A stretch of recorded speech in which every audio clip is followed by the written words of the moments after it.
Hello and welcome to the dungeon. I'm your host Rob. In today's video we're going to be taking a look at some more Paladin multi-class ideas, and we're going to be getting away from the spellcasters. No Bard, Sorcerer, or Warlock in this video, partly because I've already done videos on all those, but partially because I wanted to take a look at maybe building a more like martial focused Paladin. And it's not to say we won't ever cast spells, we won't, we're still going to smite a lot and stuff, but I kind of had the idea when I was doing my multi-classing Paladin video. I suggested the idea of a Zealot barbarian combined with Paladin, and I really liked that idea. I felt it was a good thematic fit, and it was really easy in my mind to get this idea of this like big, beefy, like warrior type of guy who just like crushes all his enemies on the battlefield, but then also has this like kind of like religious bent where maybe I'm serving some sort of like god of combat or conquest or something. And the more I thought about it, the more I thought that a Conquest Paladin and a Zealot Barbarian would go pretty well together. Then I also started thinking about maybe Fighter instead of Barbarian. And then I thought, why not both? And so I will say, I think that we're going to be building on a Paladin chassis, which by the way doesn't necessarily mean Paladin is the best choice for the chassis, but this is supposed to be a Paladin video, so that's what we're going to go with. And then we're going to be looking to add 4 levels probably of either the Barbarian or the Fighter, or potentially both. Just be aware though that the more non-Paladin levels we have, the less spell slots we have available, which means fewer smites and lower level smites as well. But I feel like both of these have a lot to offer to add to the class as well. And, it's definitely worth talking about. So I'm probably going to be taking the Paladin to level 6 or even higher. But the idea is I'm going to get my extra attack, I'm going to get my aura protection, and then I'm probably going to go Barbarian, especially get the rage, the reckless attack, get my subclass feature, and probably go to level 4 for the extra ability score increase. And then either we go back to Paladin again, or potentially we go Fighter. And yes, we could go Barbarian 3, Fighter 3, and save a couple levels for more Paladin. And I think that's a good option too if you're not worried about feats or ability score increases.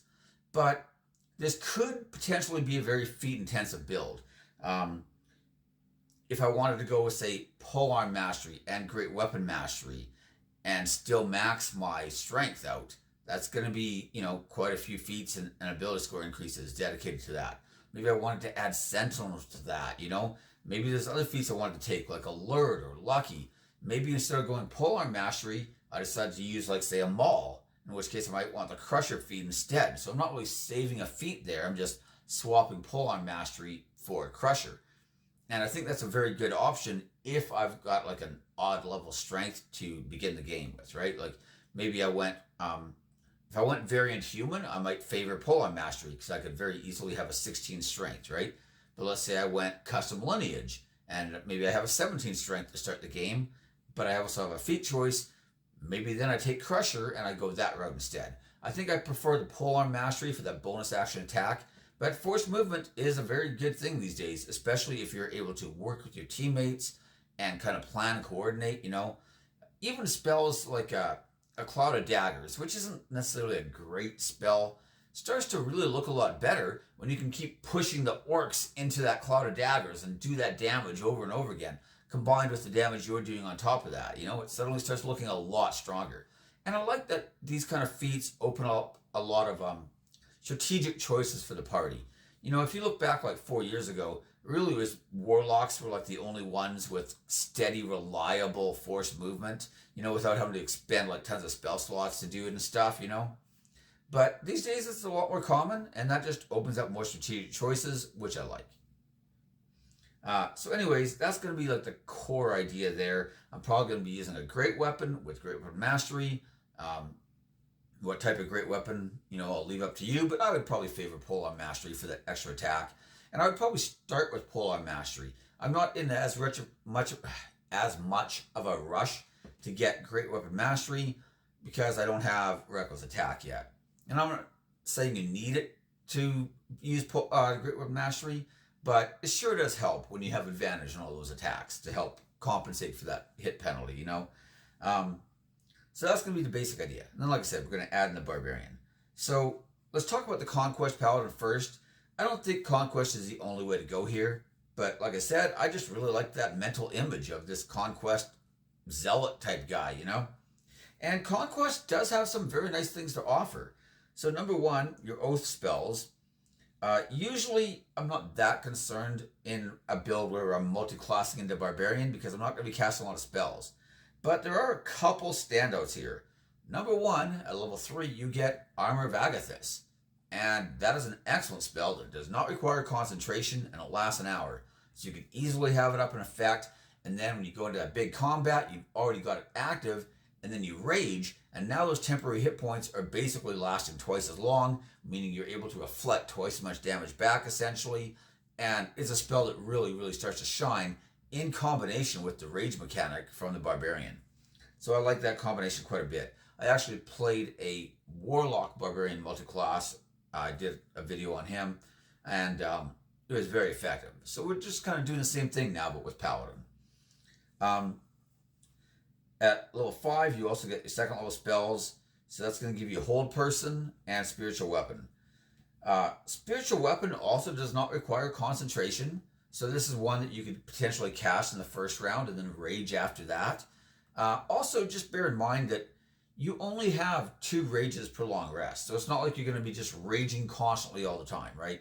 You might need to budget them out for like big special encounters, for the big boss or whatever else, right?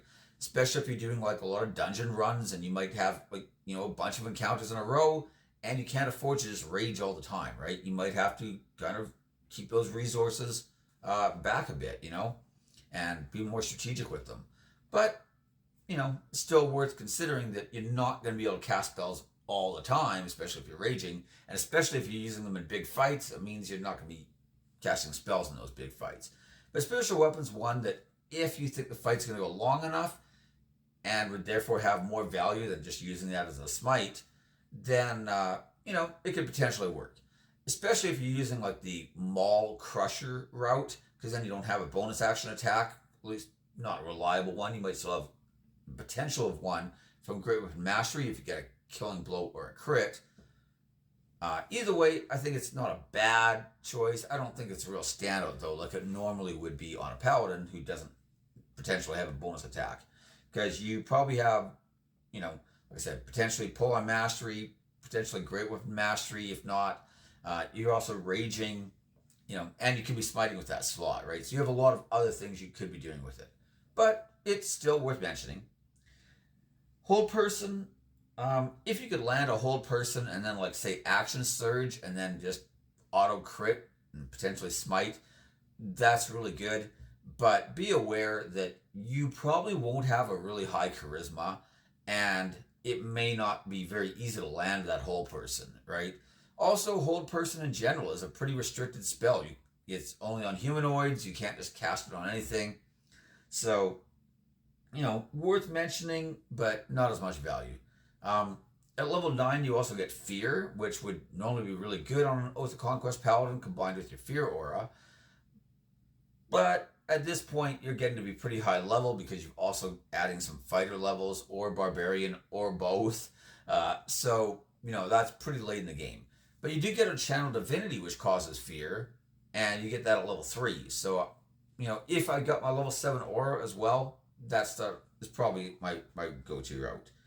So that's the spell list. Like I said, you have 2 Channel Divinities. The first one, as an action, you can force each creature of your choice that you can see within 30 feet of you to make a Wisdom saving throw. On a failed save, the creature becomes frightened of you for 1 minute. The frightened creature can repeat this saving throw at the end of each of its turns, ending the effect on a success. This isn't a bad ability at all. And notice that the Fear does not break on damage the way that many Fear effects do. It's even better, though, combined with your aura. So, you know, if you get Paladin 7, this starts looking really good. Your other Channel Divinity is Guided Strike, which is actually a pretty good option as well. I don't like it as much as the Fear, but it is pretty decent. So when you make an attack roll, you can use your Channel Divinity to gain a +10 bonus to the roll. You make this choice after you see the roll, but before the DM says whether the attack hits or misses. If you're using Great Weapon Mastery again, this is pretty handy, right? But once I have advantage in all my attacks, this does lose some of its value, and AoE fear effect is just really good. So, you know, I'm kind of favoring that. I guess we'll look briefly at the aura. We won't care about the higher level abilities because, especially for multi-classing, we'll probably never be able to get high enough to get them, and B, even if we do, it's going to be very late in the game. But you do have your Aura of Conquest starting at level 7. The aura extends 10 feet from you in every direction, but not through total cover. If a creature is frightened of you, its speed is reduced to 0 when the aura, and the creature takes psychic damage equal to half your Paladin level if it starts its turn there.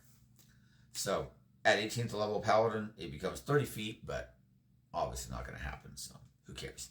But pretty handy potentially. Anyways, so what is Zealot Barbarian getting us? And by the way, I think there's other Barbarian choices that are very strong here too, but I just like the idea of Zealot, so we're going to roll with that. Obviously at level 1, we're getting our unarmored defense and rage. If we start Barbarian, unarmored defense is not bad. I'm usually looking to replace it once I can afford like half plate armor or something anyways. If we started Paladin, we're probably never going to have to worry about unarmored defense. We're just not going to use it at all probably. But rage is going to be handy. It will mean we can't wear full plate armor though, so keep that in mind. Level 2, we're getting reckless attack, which is really one of the big draws here because we're looking to play more of a melee focused playstyle and just crush people with great weapon mastery and just do that big chunk of damage. Reckless attack is very handy for that. But it also helps us to get more crits, and we do have smites. We could be potentially crit smiting people quite a bit. Just because I got a crit doesn't mean I automatically smite. If I think the target's almost dead and it's going to die anyways, I don't bother. If I'm very low on spell slots and I think, you know what, I need to save this for the big enemy guy, I might save it. But, you know, even first level spell slots on a crit are doing some decent damage, especially if it's against like an undead or a fiend. That starts looking really good. And, you know, that is part of the build here, is we're just trying to get lots of crits and smite, even if they're low-level smites, because we multi-class too much and don't have any decent spell levels. That's fine. Now, we also get, at level 3, we get 2 abilities. The first one is Divine Fury. On our first hit every round while raging, we can add a 1d6 plus half our Barbarian level to that hit. So, it's only applying to one hit, but it's more damage. It's not going to be a big bonus to that because we're not going to have a lot of Barbarian levels. But, you know, if we get a crit, that damage is doubled as well, and it's just more damage. We're trying to do lots of damage, so I consider that a good thing. Our second ability is Warrior of the Gods, and this ability is basically worthless, but we get it anyways, so here we go. If somebody resurrects you, or uses like a resurrection type of spell, right?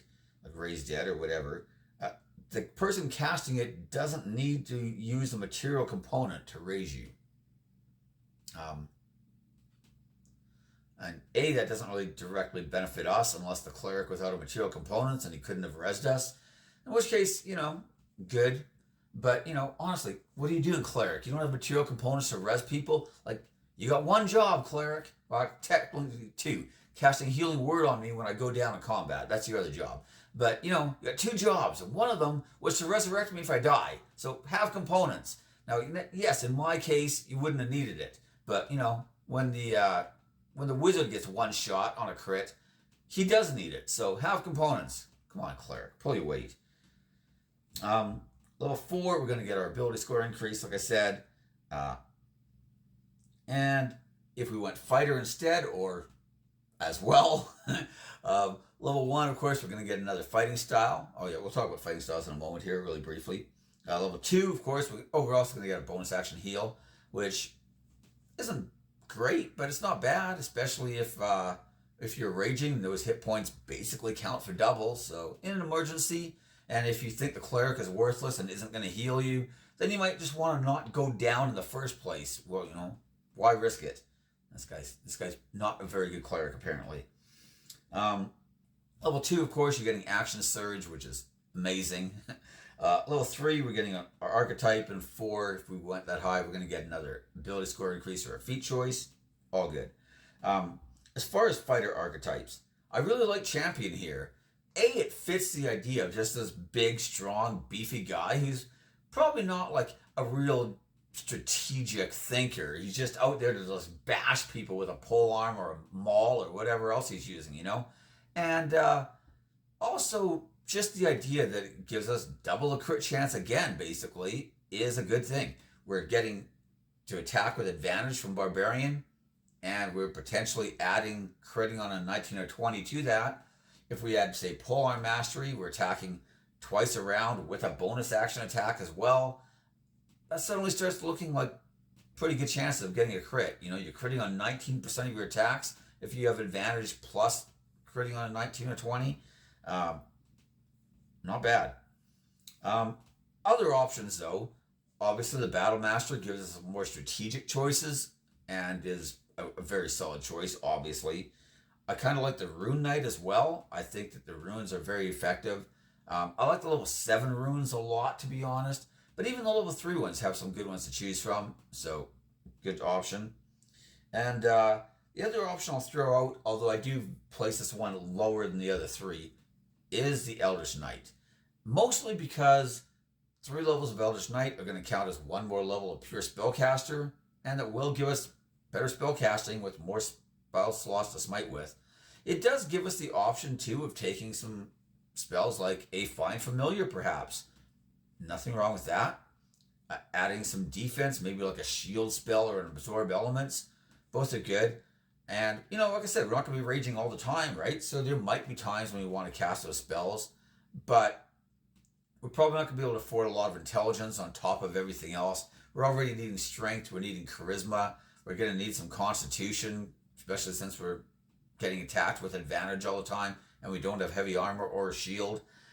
You know, we're going to need some constitution.